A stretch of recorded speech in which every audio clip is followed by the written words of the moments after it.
इस किताब के वचन अद्भुत है।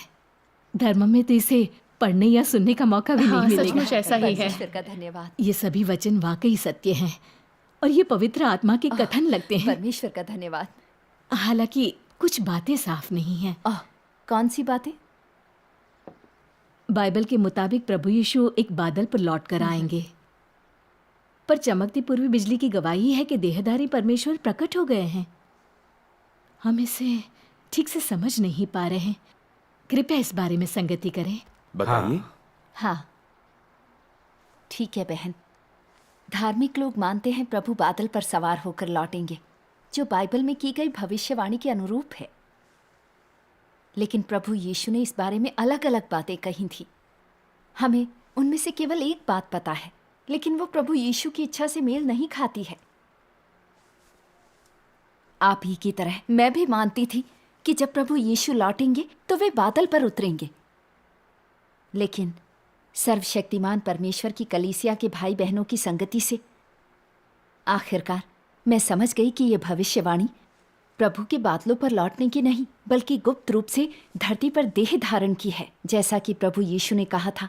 परंतु ये जान लो कि यदि घर का स्वामी जानता होता कि चोर किस पहर आएगा तो जागता रहता और अपने घर में सेंध लगने ना देता। इसलिए तुम भी तैयार रहो, क्योंकि जिस घड़ी के विषय में तुम सोचते भी नहीं हो, उसी घड़ी मनुष्य का पुत्र आ जाएगा। यहाँ ये भी है, आधी रात को धूम मची, देखो दुल्हा आ रहा है, उससे भेंट करने के लिए चलो। देख मैं द्वार पर खड़ा हुआ खटखटाता हूँ। यदि कोई मेरा शब्द सुनकर द्वार खोलेगा तो मैं उसके पास भीतर आकर उसके साथ भोजन करूंगा और वो मेरे साथ। आमीन।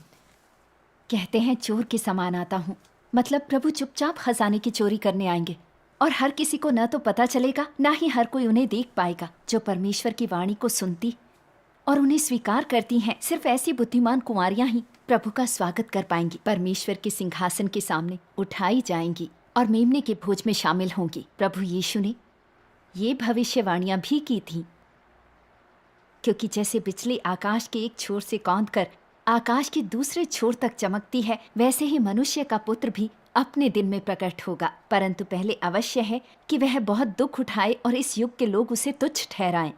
जब मनुष्य का पुत्र का जिक्र होता है तो उसका मतलब देहधारी परमेश्वर है। प्रभु यीशु की तरह ही ये भी देहधारी परमेश्वर हैं। बाहर से वे एक सामान्य इंसान की तरह ही नजर आते हैं। जैसे जब प्रभु यीशु ने कुछ कहा और कार्य करना शुरू किया, तब जाकर कुछ लोगों को महसूस हुआ कि वे मसीह थे। ओह हाँ। अगर प्रभु के आगमन का मतलब उनके आध्यात्मिक शरीर का बादलों पर जनता के सामने प्रकट होना था, तो वे सभी को दिखाई देते और सभी कांपते हुए उनके कदमों में गिर जाते। किसकी हिम्मत होती प्रभु को अस्वीकार करने की? सही कहा। हाँ। इसलिए प्रभु यीशु कहते हैं, परंतु पहले अवश्य है कि वह बहुत दुख उठाए और इस युग के लोग उसे तुच्छ ठहराएं। ये वचन पूरे कैसे होते? देहधारी परमेश्वर ही तो मनुष्य के पुत्र के रूप में प्रकट होकर कार्य कर रहे हैं, जो बहुत से दुख उठाएंगे और ये पीढ़ी उन्हें तुच्छ समझेगी।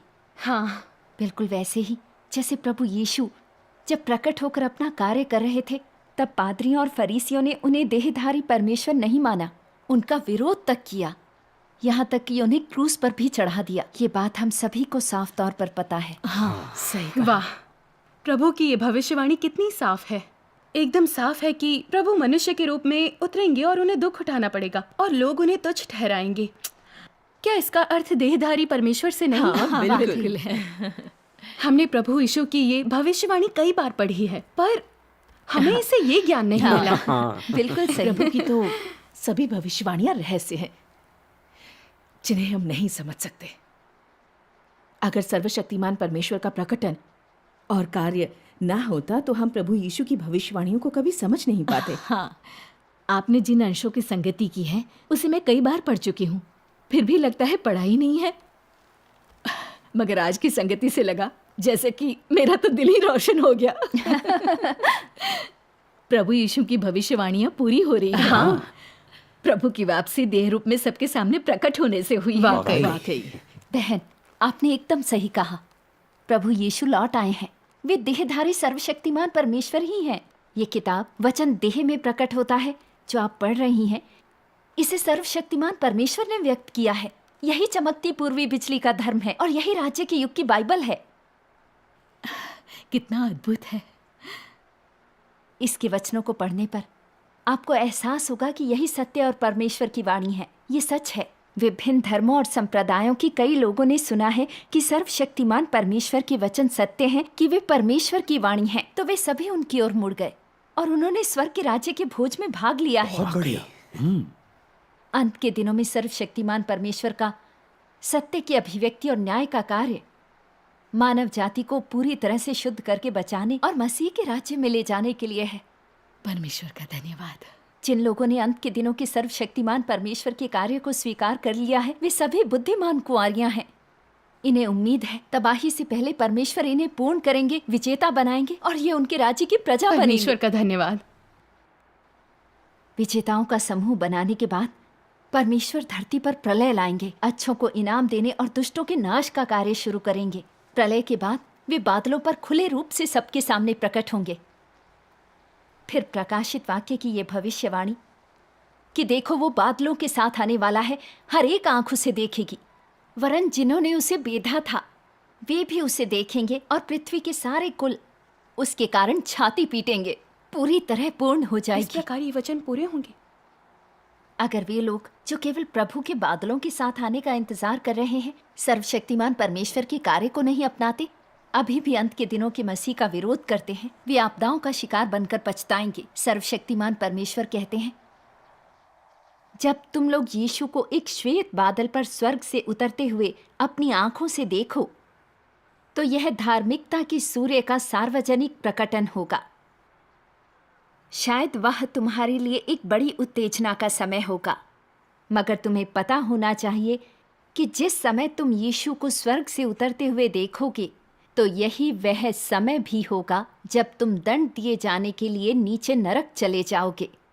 यह परमेश्वर की प्रबंधन योजना की समाप्ति की घोषणा होगी और यह तब होगा जब परमेश्वर सज्जन को पुरस्कार और दुष्ट को दंड देगा, क्योंकि परमेश्वर का न्याय मनुष्य के संकेतों को देखने से पहले ही समाप्त हो चुका होगा। जब वहां सिर्फ सत्य की अभिव्यक्ति ही होगी, वे जो सत्य को स्वीकार करते हैं तथा संकेतों की खोज नहीं करते हैं और इस प्रकार शुद्ध कर दिए जाते हैं, वे परमेश्वर के सिंहासन के सामने लौट चुके होंगे और सृष्टिकर्ता के आलिंगन में प्रवेश कर चुके होंगे। सिर्फ वे ही जो इस विश्वास में बने रहते हैं कि यीशु जो श्वेत बादल पर सवारी नहीं करता है एक झूठा मसीही है, अनंत दंड के अधीन कर दिए जाएंगे, क्योंकि ये सिर्फ उस यीशु में विश्वास करते हैं जो संकेतों को प्रदर्शित करता है, परंतु उस यीशु को स्वीकार नहीं करते जो गंभीर न्याय की घोषणा करता है और जीवन में सच्चे मार्ग को बताता है। और इसलिए केवल यही हो सकता है कि जब यीशु खुलेआम श्वेत बादल पर वापस लौटे तो वो उनके साथ व्यवहार करें। मैं समझ गई। लगता है प्रभु की वापसी की भविष्यवाणी वैसे ही पूरी होगी।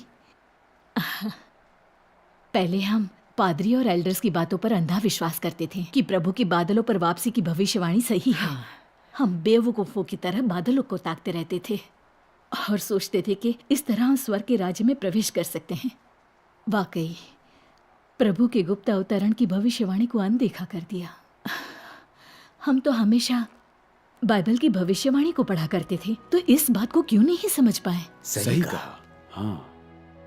पादरियों और एल्डर्स ने कभी भी बाइबल को स्पष्ट नहीं समझाया, हमें केवल शब्दों से चिपका के रखा। इसी बात ने हमें गुमराह किया है। वरना कोई ऐसा परमेश्वर नहीं का कहेगा। हमें गुमराह किया है। अगर आपने हमें ये किताब ना पढ़ाई होती तो हम प्रभु के आगमन पर उनके स्वागत का मौका ही खो देते। परमेश्वर का धन्यवाद। हम तो मूर्ख कुंवारियां बन चुके होते जिन्हें प्रभु त्याग देते हैं। प्रभु की कृपा से हम बच गए। वाह, प्रभु ने वाकई हम पर कृपा की है और छोड़ा नहीं है हमें। हम इतने भाग्यशाली कैसे हो सकते हैं? हम कितने किस्मत आपने वाले ये हैं। किताब हमें देकर बड़ी कृपा की है। प्रभु का परमेश्वर धन्यवाद। ये सब प्रभु का मार्गदर्शन और उनकी व्यवस्था है। बिल्कुल है। हमने इस किताब को पढ़ा है, प्रभु की वाणी सुनी है और उनका स्वागत भी किया है। उनके मन में हमारे लिए अपार प्रेम है। प्रभु का धन्यवाद। परमेश्वर प्रभु का धन्यवाद। जो लोग परमेश्वर की वाणी को सुन पाते हैं वे धन्य हैं।